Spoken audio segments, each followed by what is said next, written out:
जितने भी किसान नेता और जितने भी दलों ने जो समय समय पर मांग की थी, उन सबको बधाई और धन्यवाद, जिनकी के परिणाम आज दिखाई दे रहा है कि देश के पूर्व में रहे प्रधानमंत्री, किसान नेता, और उन्होंने पूरी जिंदगी अपनी लगा दी थी गरीब किसान को खुशहाली के रास्ते पर लाने के लिए। रालोद और एनडीए गठबंधन से अखिलेश की राह होगी मुश्किल। भारत रत्न देकर बीजेपी ने साधे कई निशान। पूर्व प्रधानमंत्री चौधरी चरण सिंह को भारत रत्न की घोषणा के साथ ही यूपी की सियासत में काफी कुछ बदल गया है, जिसका असर लोकसभा चुनाव में साफ तौर पर देखने को मिलेगा। दरअसल बीजेपी के साथ रालोद का गठबंधन होने पर लोकसभा चुनाव में सबसे बड़ा झटका सपा को पश्चिमी यूपी में लगेगा।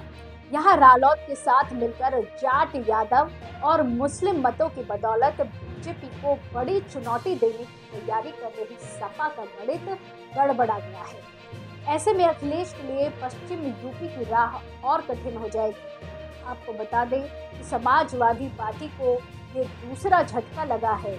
इससे पहले सुबह सपा भी सपा को छोड़कर एनडीए में शामिल हो चुकी है। सपा अब बदली परिस्थितियों में नए सिरे से पश्चिम यूपी के लिए चुनावी रणनीति बनाने में जुट गई है। सपा और रालोद की नजदीकियां साल 2018 में कैराना लोकसभा सीट के उपचुनाव में बढ़ी थी। इसके बाद 2019 के लोकसभा चुनाव में सपा बसपा गठबंधन में रालोद भी शामिल हो गई थी। वहीं साल 2022 का विधानसभा चुनाव भी सपा और रालोद ने मिलकर लड़ा था। जाट, यादव और मुस्लिम मतों की एकजुटता से रालोद को 8 सीटों पर सफलता मिली थी। सपा भी वहां पर मजबूत हुई थी। रालोद ने विधानसभा के उपचुनाव में भी 1 सीट जीती थी। वहीं साल 2017 के विधानसभा चुनाव में रालोद को सिर्फ 1 सीट पर सफलता मिली थी। गठबंधन को मजबूत करने के लिए ही अखिलेश ने 2022 में जयंत को राज्यसभा भेजा था। सपा ने रालोद के साथ लोकसभा चुनाव में गठबंधन की घोषणा 19 जनवरी को करते हुए 7 सीटें देने पर सहमति जताई।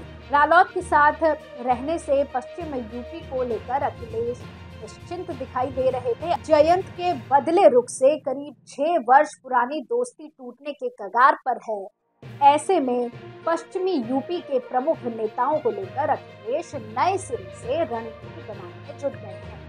रालोद को दी जाने वाली 7 सीटों में से अब ज्यादातर पर सपा खुद लड़ेगी। इंडिया गठबंधन में शामिल कांग्रेस को भी इसमें से 1-2 सीट मिल सकती है। सपा के प्रमुख प्रवक्ता राजेंद्र चौधरी ने कहा कि चुनाव के मौके पर आने जाने से कोई फर्क नहीं पड़ता है। किसान जानते हैं कि उनकी हितैषी पार्टी केवल सपा है। चौधरी चरण सिंह के विचारों को मानने वाली पार्टी सपा ही है। बीजेपी कभी भी उनके विचारों को नहीं मानती है। बीजेपी के सांप्रदायिक एजेंडे के खिलाफ सपा पूरी मजबूती से चुनाव मैदान में उतरेगी। लोकसभा चुनाव से ठीक पहले जिस तरह से केंद्र सरकार ने भारत रत्न की घोषणा की है, उससे निश्चित तौर पर बीजेपी के मास्टर स्ट्रोक के तौर पर देखा जा रहा है।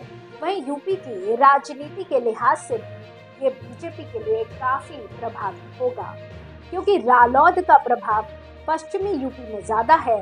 वैसे कि किसान आंदोलन के वक्त पश्चिमी यूपी के किसान सरकार के खिलाफ काफी नाराज थे। ऐसे में चौधरी चरण सिंह को भारत रत्न देकर बीजेपी ने एक तीर से कई निशाने साध लिए हैं। इस तरह की और खबरों के लिए जुड़े रहिए एएम न्यूज के साथ। धन्यवाद।